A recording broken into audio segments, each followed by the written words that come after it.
It was whispered in my ear that today is also Sue Cooter's birthday. And I never got the honor of meeting her, but she lives on in you. And I have come to love her and feel that I know her through you. And I feel compelled to bring her name into this sanctuary today, for she is with us and with you.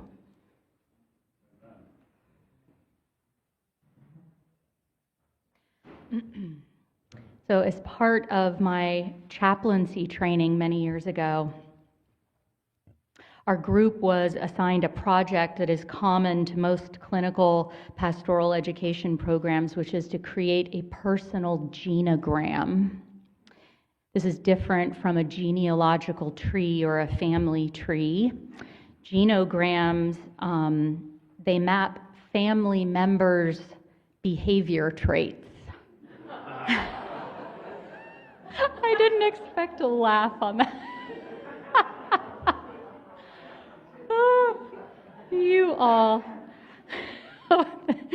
It even can map psychological or medical afflictions and all those relational patterns of our relatives that transcend the basics of who's related to who or where you were born or the years that you were born or past. It can paint a truly vibrant picture and apparently somewhat humorous. I'm glad we shouldn't lose our humor when it comes to matters like this. It can paint a really vibrant picture of these family dynamics that we all are caught up in, and can also shed a lot of light on who we are and how we relate to others. There's no one way to create a genogram. You can focus on a variety of patterns and traits. Mine came out looking kind of like a colorful electric circuit board. I made a little colored key at the bottom with colors representing different traits or identifiers. Relatives, for example, circled in red. They struggled with alcoholism. Relatives who suffered some sort of trauma got blue. The brave change makers and healers that shifted things, I gave them yellow. The first insight that arrived was everyone having so many colors. We humans are so rarely one thing. The other aha for me were the oranges, which I designated as the secret keepers. And me, oh my, was this one splashed through my family tree and genogram. I decided even to draw orange lines between family members who were united in their commitments to go to the grave without ever telling the story of fill in the blank, lest shame befall the family. Or worse, by telling anyone they might be exiled. The exiled got purple, and the exilers got pink. But those secret keepers, my oranges, they just have my heart. For so many years, I too was one of them. I could be like a human lockbox, like so many of my dear relatives, just so terrified of what people would think should they know the truth about this or about that. In my assessment, so many of our problems come down to our trying to keep the landscape of our personal lives so very secret. I probably don't have to tell you how easily relationships fray and fall apart over an inability to share deeply with one another, to share what is really on our minds, to share our joys or our fears, to share our vulnerabilities or our shortcomings, to share our secret pride or even our full expression of love. We are far more practiced at concealing our truest of selves or putting our best face forward, right? Far more adept at this than we are speaking the truth of our hearts. My first minister, Reverend Harold Babcock, once preached that there is a toll that is exacted in the effort to conceal one's real or perceived flaws. The pain that we cause ourselves in the attempt to put our best face forward, the destructive division that we cause within ourselves when we believe that we must be something we are not, the slow death that we bring upon ourselves when we believe that our true self and our true story is somehow not as good as it should be, or wrong, or bad. And this toll he taught a lot about, it inevitably affects our relationships. Father Gregory Boyle wrote in his book, Barking to the Choir, The Power of Radical Kinship, that, quote, human beings are settlers, but not in the pioneer sense. It is, he writes, our human occupational hazard to settle for little. We settle for purity and piety when we are being invited to an exquisite holiness. We settle for the fear-driven when love longs to be our engine. We settle for a puny, vindictive God when we are being nudged always closer to this wildly inclusive, larger-than-any-life God. We settle for the illusion of separation when we are endlessly asked to enter into kinship with all. The new model of church and spiritual community, he boldly proclaims, is one of inclusive kinship and tenderness, where people stand together in vulnerability and wholeness, and this new, wildly subversive order longs to topple the old order. Oh, how I love wildly subversive church.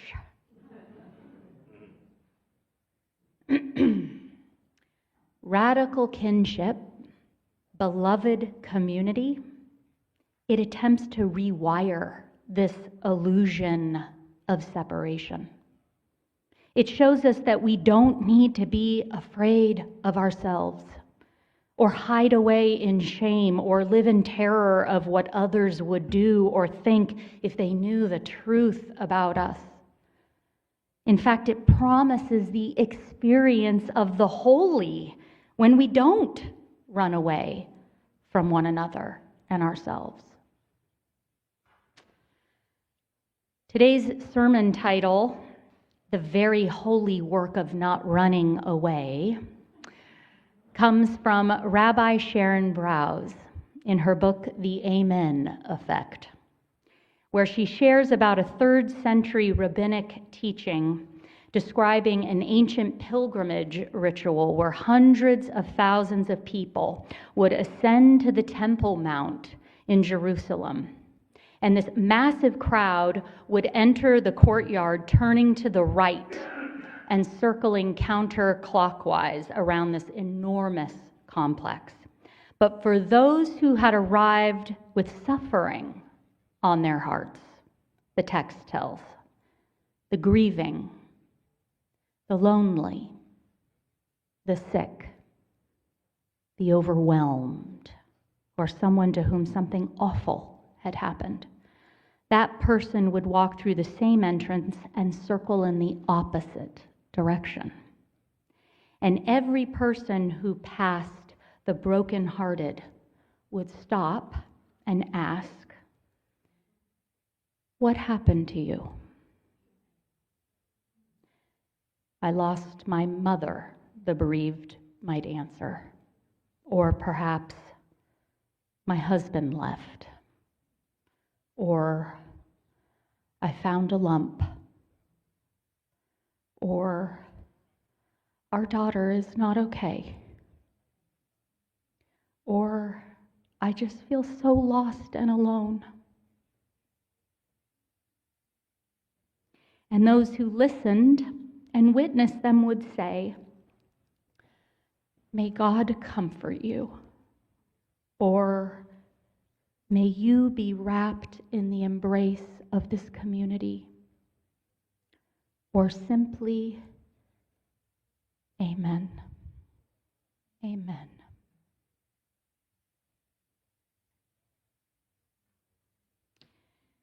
Rabbi Browse notes that 2,000 years ago, those rabbis had constructed a ritual built on a profound psychological insight that when you are suffering, when your loved one hovers between life and death, when you feel hemmed in by shadows, when all you want to do is self-isolate because who would understand or who wants to hear about this, that you show up.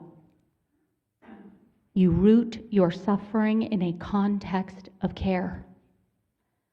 Take the risk in believing that you won't be marginalized, you won't be mocked, you won't be misunderstood, you won't be a burden.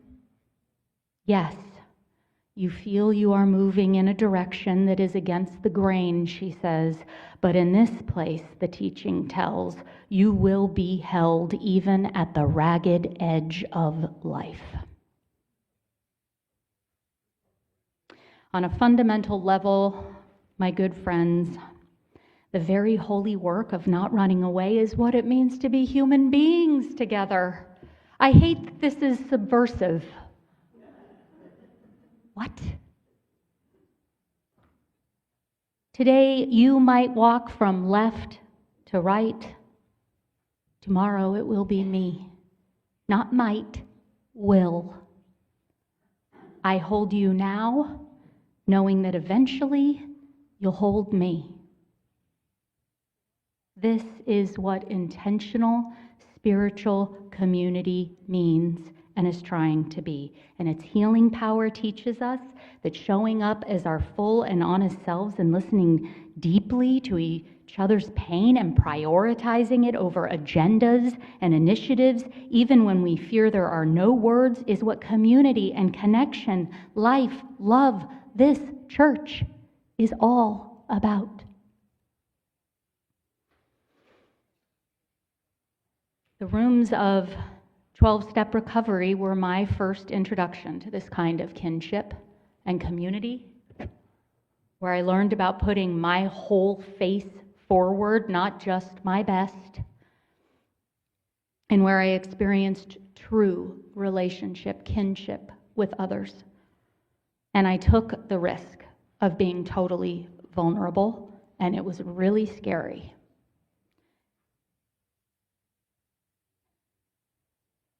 The terror was around rejection and abandonment. You know that.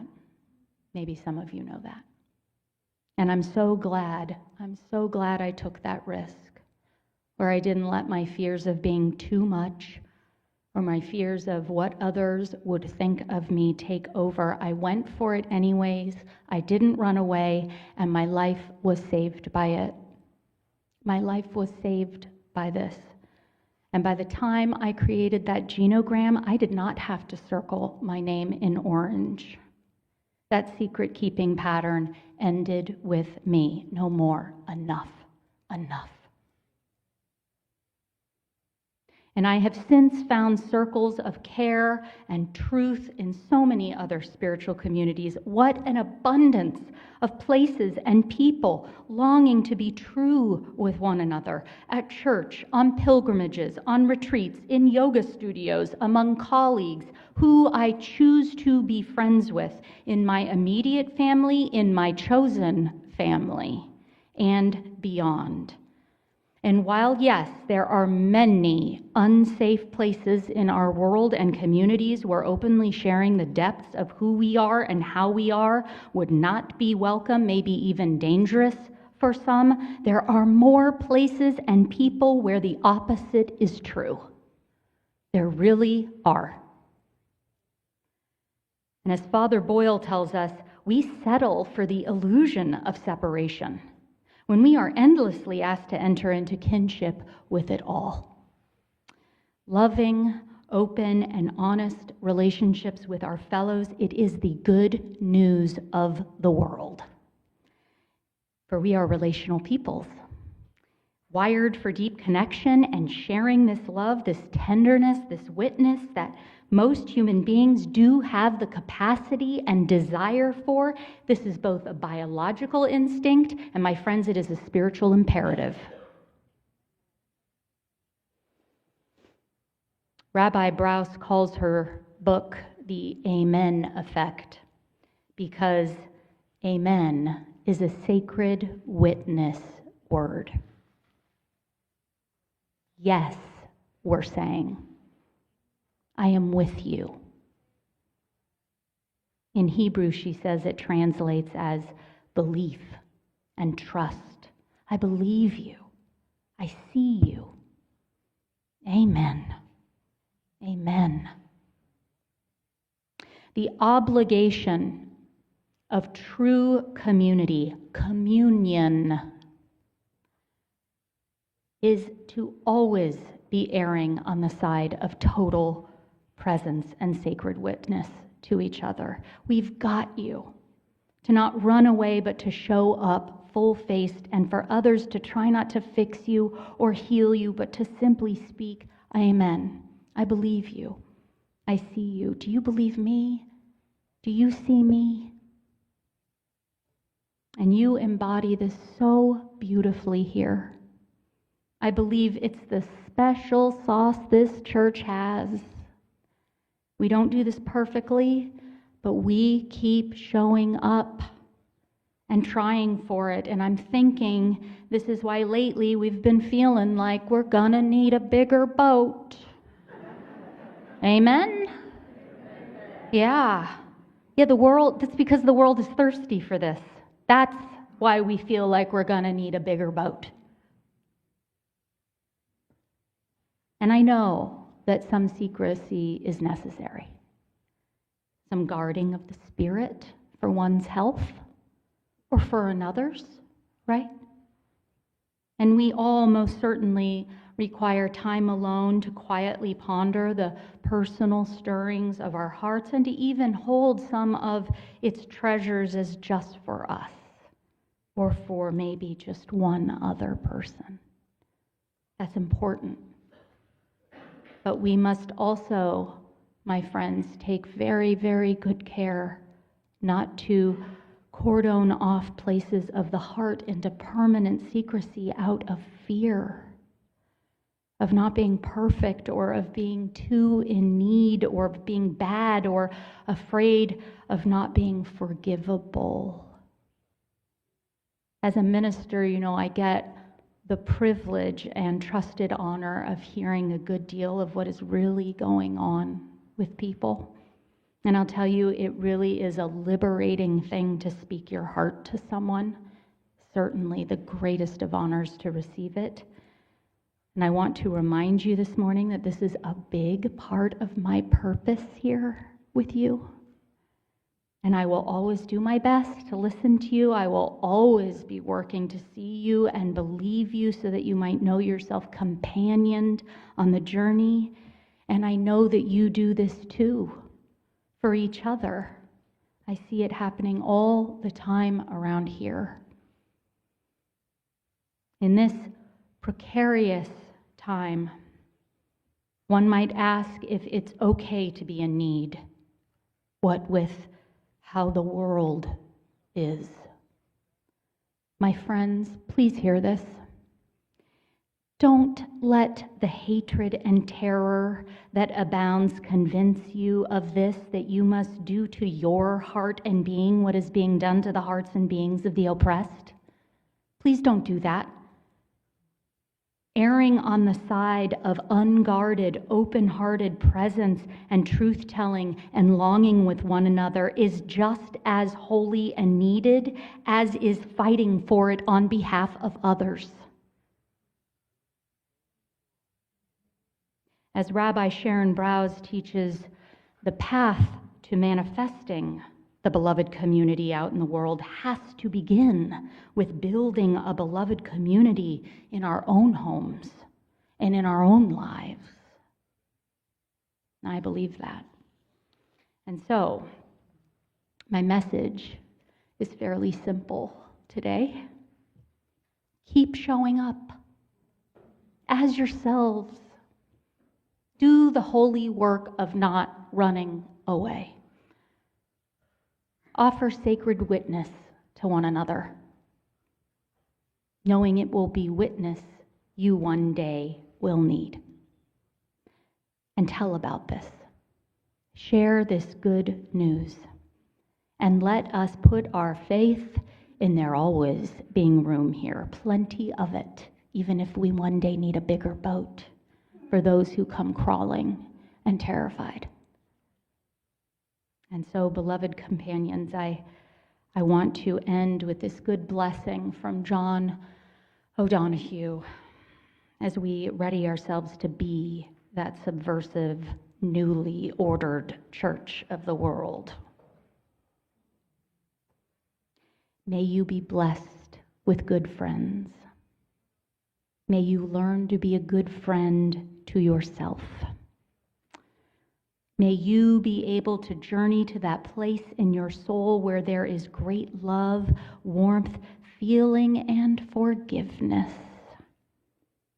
May this change you.